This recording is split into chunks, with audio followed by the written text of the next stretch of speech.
So here we have Amanpour interviewing Dr. Evil. Check out his eyes. That says it all. The man that turned his back on his kids in his previous marriage. That says it all.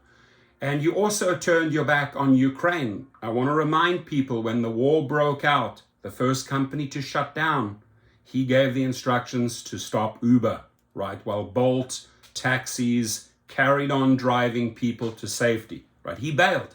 Like a chicken he bailed. And now he's going back with his little tail between his legs and says, it's personal for us. Well, let's see how personal it is. Back, Mr. Khosrowshahi, to the program. Let me first start with your visit to Kyiv. Talk to me about what motivated you to get Uber involved in that kind of humanitarian space. Well, we've been operating in Kyiv for some period of time and in Ukraine overall, and the team on the ground has just done everything that they can to help. We started with transporting refugees, as you talked about, but then we started giving doctors and teachers transportation to hospitals and schools. You know, transportation now is something you can't take for granted. Public transit systems, especially during power outages or rocket attacks, isn't available. So that transportation becomes a necessary entity to keep the country going, essentially. We have a pilot program with the UN to distribute food and also winter supplies, blankets, etc., to people in need, many of them having been... So I don't want to just say empty words, right? But here it is. Uber stops operating in Ukraine due to Russian invasion, right? There it is. He gave the instructions. So what is he saying about, oh, we aided doctors, we aided all these people fleeing? Dude, I want to remind you, because you're flat out lying to the public and to the world. You stopped operating in Ukraine. When the going got tough, you pissed off, right? Later on, when it got safe again, you switched it back on. But the actual hardcore people that were ferrying doctors and people into safety were Bolt, the taxi drivers and private shuttles. So stop lying to the public, right? He's notorious for this. He lies anytime he looks into the TV. And I'm not, the reason why I'm putting this article out, I want to show you, right? Whatever he's just said there in the introduction about Ukraine, he wasn't there. He was the first person to bail. Never forget that, Ukraine. Never forget that, public. Never forget that, international audience. He is flat out lying to you when he said, yeah, we're here doing that. Yes, later on, when it was safe, you started resuming again. But when the country needed you most, you pissed off. And that says so much about his character. Just like he bailed on his children, right? He bailed on his former wife and his former kids. He just dropped them and left and started a new life. So it's in his DNA, right? Just to lie, abuse, and cut off. This is who we are really dealing with, my friends. Displaced. And then we also have a really interesting program as well with the Ministry of Culture, where we're helping transport works of art or culture that are being threatened, take them to safe places for storage and or restoration. When I saw the teams doing all this on the ground, I really wanted to show my support. I wanted to go there and show my support, meet them, tell them that the whole company was behind them. We also have a program now with United 24 where we have these driver stories that we're putting in front of our customers. And we've raised now enough money to buy over 50 ambulances that are necessary, obviously, to take care of people, shuttle people from the front lines to get care in hospitals. So for me, being there in person, Uber, we're a technology company, but we operate on the ground in the cities in which we're operational. And I wanted to go there to see what's happening on the ground, but just as importantly, show my personal support for our teams and our drivers who are risking their lives every day. And it is extraordinary, actually, because you read in Ukraine, so many civilians are banding together to be essentially, another army supporting their armed forces, men, women, and children, cooking and sewing uniforms and, all the rest of it. But also American big tech getting involved. There's Elon Musk's SpaceX Starlink, which has helped with satellite locations and precision targeting, not to mention internet there. Why? I mean, this is kind of a breakthrough from past wars that we know about. Why do you think Americans and others in the high tech feel the need to get involved? Well, I think that they feel the need to get involved because every day we are seeing the human tragedy. And I think all of us, more and more companies, whether technology companies or otherwise, I think we're recognizing that it's not just about business, it's not just about shareholders, it's also about stakeholders. And for us at Uber, it makes it more real because our drivers are on the ground, they're risking their lives. We have teams on the ground there who take it very, very personally. We have many of our employees who have been displaced from Ukraine and are working in Poland. So I think it becomes personal, and I think companies now more and more are stepping up, not just in the interest of shareholders, but in the interest of stakeholders. Becomes personal. That's a great thing. Can I ask you a question? I referred to it in my introduction to you, that you are, countersuing New York to try to stop a pay hike that they, passed for your drivers. I mean, here you are speaking about the danger that your drivers are going through. You admire them so much in Ukraine. Why are you trying to, take money out of the pocket of your drivers back at home? Tough question. Well, if you look at driver earnings now at Uber overall and in New York, they're at record highs. They're actually at record lows. Uber, lying again, for service, paid out $10.8 billion to our drivers. It's up 25% on a year-on-year basis. The average driver in the U.S. and in New York is even more. Makes $36 an hour. So the pay not what they say. It's, it was, we think, completely unnecessary. We think market forces essentially now are creating earnings that are healthier than they really ever have been. Really? And we think it was just something that was completely unnecessary based on drivers and kind of the platform that we are building, and certainly the earnings levels that we see now that are incredibly healthy. Mm-hmm. So, you face criticism for raising costs for customers and also squeezing these driver wages. I know what you've just said, but a New York State Senator, Jessica Ramos, at an Uber rally before Christmas, said the following. I wonder if you would comment on what she said. Uncomfortable. Let's listen. Uber continues to put the burden of the job entirely on the drivers while they reap the profits, enjoy bonuses, and are going to be able to jets, offshore accounts, no taxes. What's up, Dara?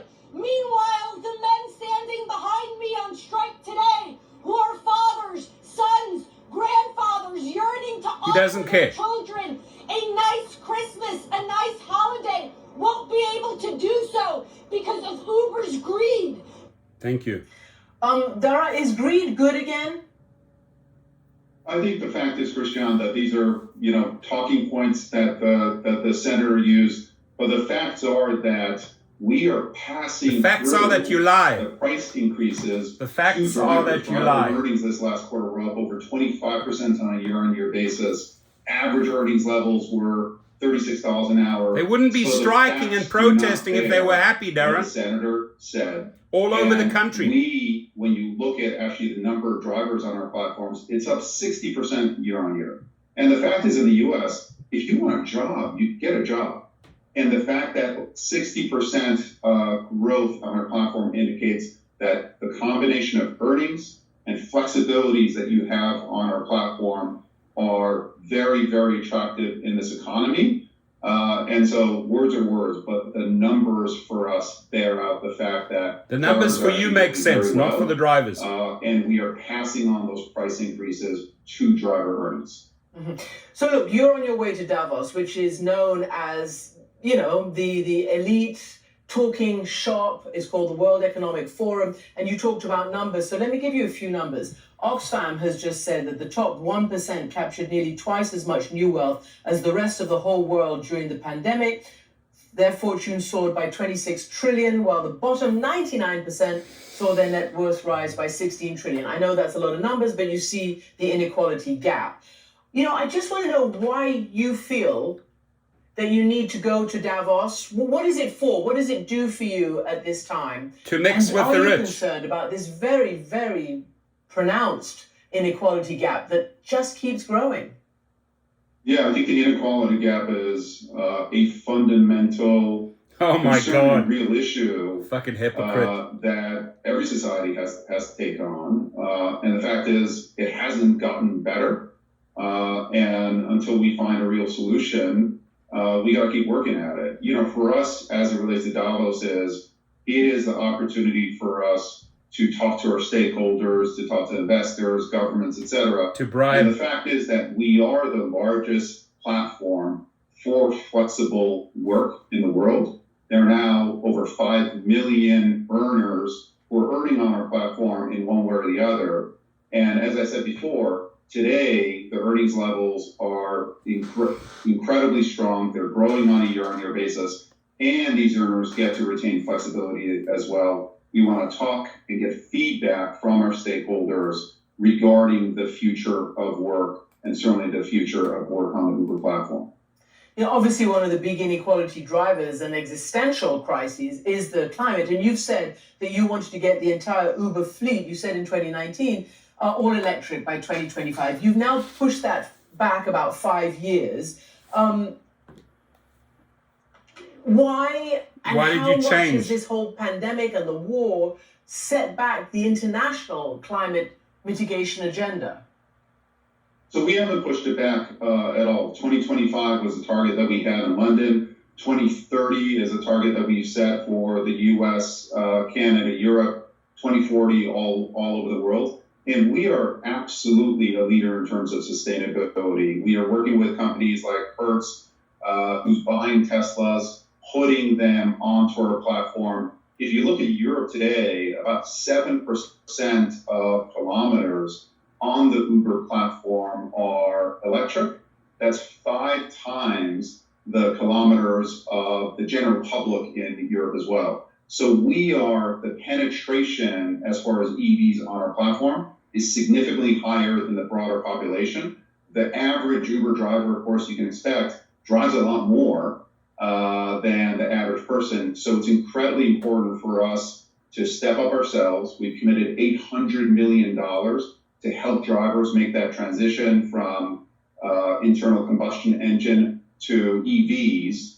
And I think that we're doing, we've got to partner with government, with other companies to do so. But right now, the penetration of EVs on Uber is multiples of the penetration that you see broadly. We're going to keep leading, and we're hoping that the world follows. Okay, so that's good news. I just need to ask you just one more personal question. You were born and raised in Iran. Your family left around the time of the revolution. You're obviously seeing, like many exiles, what's going on inside the country. I just wonder your reaction to what's happening in your home country. Be careful. Yeah, I'm sure you're filled with emotions as well. Honestly, it's really tough for me because we don't have operations on the ground as a company. In Ukraine, they have operations on the ground. I can go there in person. That's not possible in Iran. Uber doesn't have operations on the ground. We've got complications as it relates to U.S. sanctions. So I'm certainly trying to be as helpful as I can. I've sent my support in every way for the brave women and men who are fighting for their rights. I think that the Islamic regime has really not served the people of Iran well. The people of Iran, as you know, have a deep history, deep culture. I think very much want to be a part of the world, not just the Western world, but the entire world. And I think the Islamic regime has prevented that. And I am very, very much with the people of Iran who are trying to step up and fighting for their rights in any way I can. Thank you, Dara Khosrowshahi. So if you want to fight for the people of Iran, I suggest you start fighting for your drivers' rights, for your drivers' pay, and for your drivers' safety if you want to make an impression.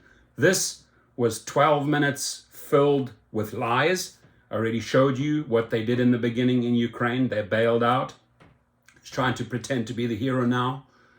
She confronted him with tough questions. He was just circling around. He wouldn't answer them, right? New York doesn't go out and just strike because they're happy. No, they strike because they want better pay. They want better conditions. So skirting around the question, not answering the question, I think it says a lot about his character. And I think what says most about his character is that he bailed on his former children. That is who he is, ladies and gentlemen.